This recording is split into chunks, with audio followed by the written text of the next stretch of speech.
WandaVision has finally landed. Finally, some new MCU content. I am pumped. I don't know about you guys, but I've been jonesing for some new Marvel content for quite a while. I was even, in my darkest days, considering watching Ant-Man and the Wasp again, but I stayed strong, and I didn't.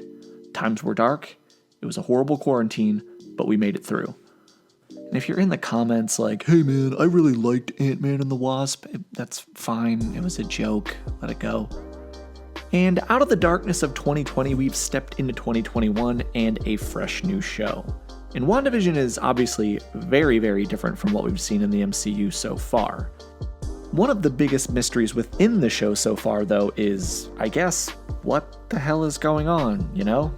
Like, we have a ton of content outlining what we think is happening so far in our upcoming review video, and that'll be really fun, but not a whole lot about the actual plot is known to us. One thing that does seem to be obvious in the show so far is that Wanda Maximoff is either trapped or being controlled by somebody else in an effort to create an alternate reality where she can pretty much live peacefully within it. Now, Wanda has had a pretty difficult life. I mean, the early childhood loss of her parents, being experimented on by Hydra is no good, the loss of most of the capital city of her country, Sokovia, her brother getting gunned down, the loss of her lover Vision, basically one crapshoot after another. Now, this video is going to be kind of interesting because we don't really know the full extent of Wanda's powers within the MCU so far, and there's a good chance that she doesn't either. We do see that she's capable of matter and reality manipulation. If she had a complete mental breakdown, it's not unrealistic to assume she created a reality sealed off from the outside world where she can just simply live in peace. But as the show progresses, we start to understand that it may not be that simple. There are clearly outside influences affecting the world. People are trying to communicate with Wanda and get her to snap out of whatever fantasies she's created, but she's unable to. Which begs the question, just who is manipulating Wanda and helping to guide her through this reality manipulation? Alright, let's cut the crap. You've seen the title of the video. You know what we think. There's already a lot of evidence in the first 2 episodes that the entity known as Mephisto is the one that's manipulating Wanda and helping to guide her actions. So let's discuss the breadcrumb trail. First and foremost, just a little info on Mephisto. Mephisto is a demonic entity within the Marvel Universe whose origin in the comics changes fairly drastically every time it's told. Mephisto is basically a demon. At times, some people might say he's an extra-dimensional being, but in the comics he's often referred to as just a demonic entity, and one of, if not the most powerful of all of those demonic entities.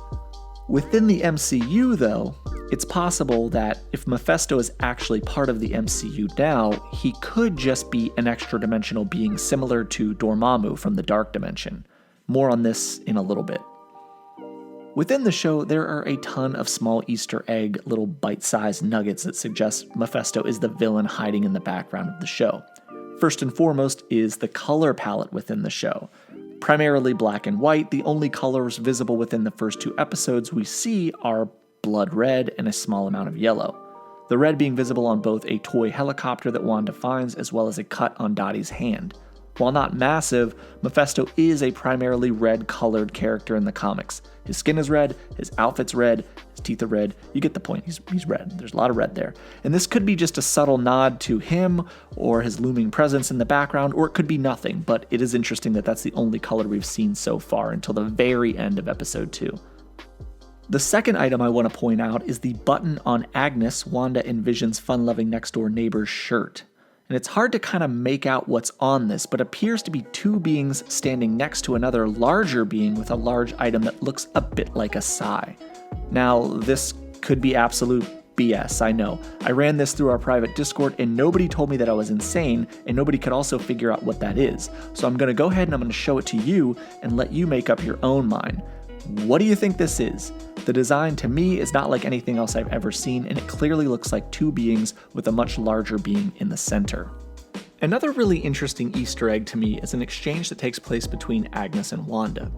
When Dottie is criticizing Bev and says, "The devil's in the details, Bev," Agnes replies to Wanda, "That's not all he's in." And this could be a subtle nod to the looming presence in the background controlling them all, or it could just be a reference to something else.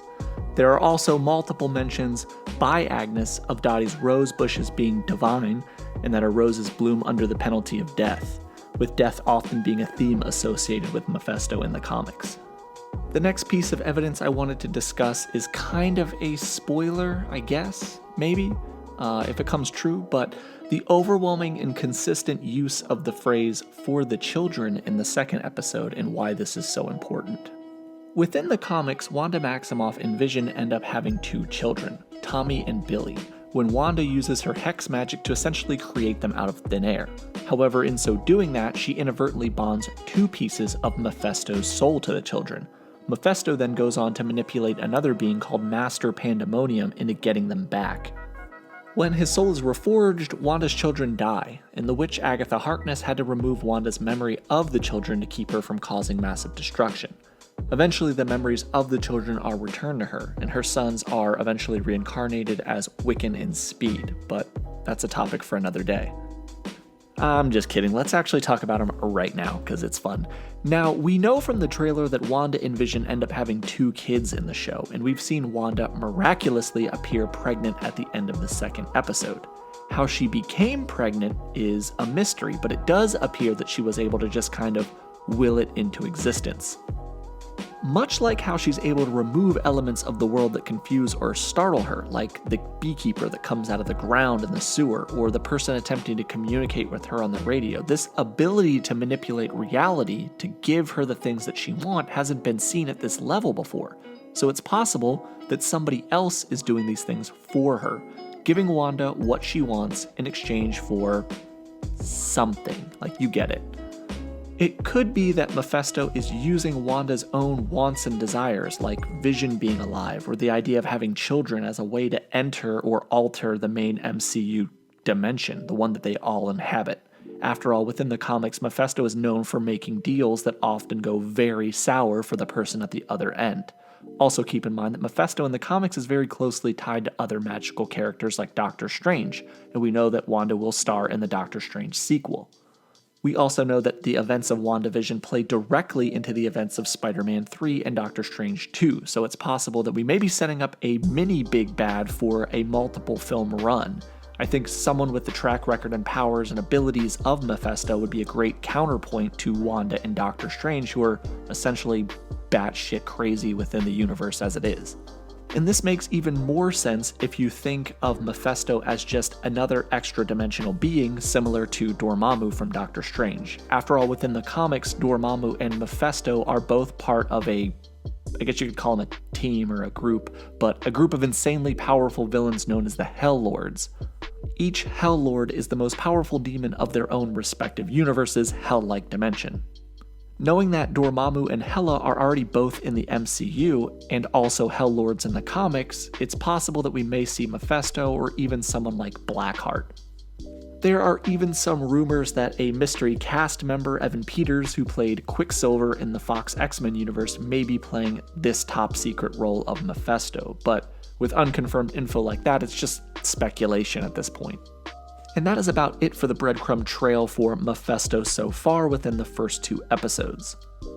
Personally, I think it would be great to get like a mini big bad in this universe, somebody on a cosmic scale that could tangle with Wanda and Doctor Strange and their absolutely batshit crazy levels of power within the MCU.